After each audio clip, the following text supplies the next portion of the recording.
Hello नमस्ते। आज म हजुरहरूलाई कुखुरामा लाग्ने एक किसिमको भाइरस है जुन भनेको आइबिडी इन्फेक्सियस ब्रुसल डिजिज अथवा नेपालीमा चाहिँ यसलाई गम्बारो रोग पनि भनिन्छ। यसको बारेमा चाहिँ म आज हजुरहरूलाई केही नयाँ इन्फर्मेसन दिन गइरहेको छु। कृपया अन्तिमसम्म सुनेर मलाई साथ दिनुहोला। के हो त आइबिडी अथवा गम्बारो भनेको के हो त? यो एक किसिमको चाहिँ कुखुरामा लाग्ने एक किसिमको प्राणघातक रोग हो साथीहरू है। र यो चाहिँ एउटा ब्रिना भाइरस भन्ने लगाउँछ है। यो भनेको तपाईँको 3 हप्तादेखि 6 हप्ताका चल्लाहरूमा चाहिँ बढी देखिन्छ है। र अहिले कोहलपुर एरियामा हेर्ने हो भने अहिले आइबिडी पनि धेरै देखिरहेको अवस्था छ।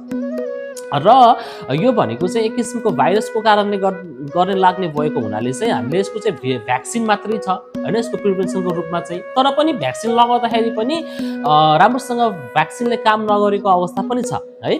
त्यो कारणले गर्दाखेरि चाहिँ एकचोटि हजुरहरूले भ्याक्सिन लगाउँदै हुनुहुन्छ भने एकचोटि पशु चिकित्सकको निगरानीमा बसेर मात्रै तपाईँले भ्याक्सिन लगाउनु होला है। माथि देखिराख्नु भएको जुन एउटा भिडियो छ जसमा चाहिँ एकजना किसानले चाहिँ भ्याक्सिन लगाइसक्नु भएको चल्लामा पनि आइबिडी देखिरहेको छ है। सो त्यो कारणले गर्दाखेरि चाहिँ मैले यो भिडियो बनाउन खोजेको हो। र अर्को कुरा भनेको चाहिँ यो आइबिडी लागिसकेपछि चल्लामा चाहिँ के खालका लक्षणहरू देखिन्छन् त है।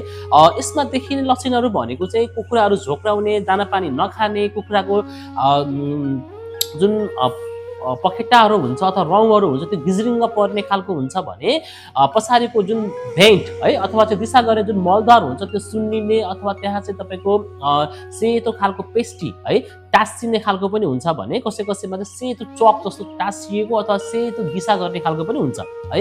यो तपाईँको विभिन्न यही नै देखिन्छ भन्ने छैन, तर टिपिकल्ली यस्तो खालको चाहिँ लक्षणहरू देखिन सक्छ। र यसलाई चाहिँ हामीले चाहिँ पोस्टमार्टम गरेर हेर्दाखेरि चाहिँ हामीले चाहिँ थाई मसल्स है अथवा चाहिँ उसको थाई मसल्समा रातो खालको चाहिँ हामीले चाहिँ छिर्पिर खालको हेमोरेजहरू देखिन सक्छ भने अर्को भनेको उसको ब्रेस्ट मसल्स अथवा छातीपट्टिको भागमा पनि हामीले हेऱ्यौँ भने त्यहाँ पनि रगतका थोपाहरू हामीले देख्न सक्छौँ है। यो भनेको एउटा टिपिकल साइन भयो आइबिडीको। र त्यो सँगसँगै अर्को मुख्य कुरा भनेको चाहिँ वर्षा है, जुन वर्षा फाइब्रोसिस हो जुन चाहिँ तपाईँको यस्तो बेलामा चाहिँ उसको जुन वर्षा चाहिँ एकदमै सुन्निएको अवस्था हुनसक्छ है।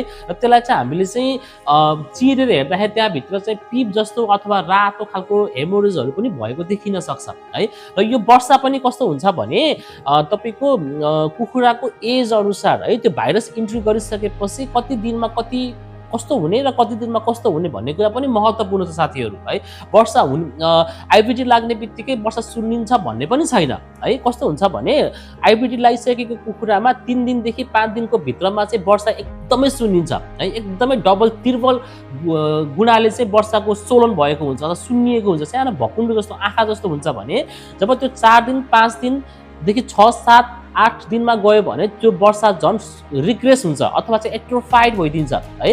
अथवा चाहिँ वर्षाको साइज घट्दै गएर नर्मल पोजिसनमा आएर पनि अझ पनि नर्मल भन्दा पनि सानो भइदिन सक्छ वर्षाको साइज। यो कुरा पनि हामीले बुझ्न जरुरी छ। त्यसले गर्दाखेरि चाहिँ पोस्टमार्टम गरेर वर्षा त सुन्निएन भनेपछि त आइबिडी होइन क्या भन्न पनि अलिकति अप्ठ्यारो हुन सक्छ। सो त्यसले गर्दाखेरि चाहिँ नजिकैको पशु चिकित्सकलाई तपाईँले देखाउनु भयो भने अझ राम्रो हुन्छ।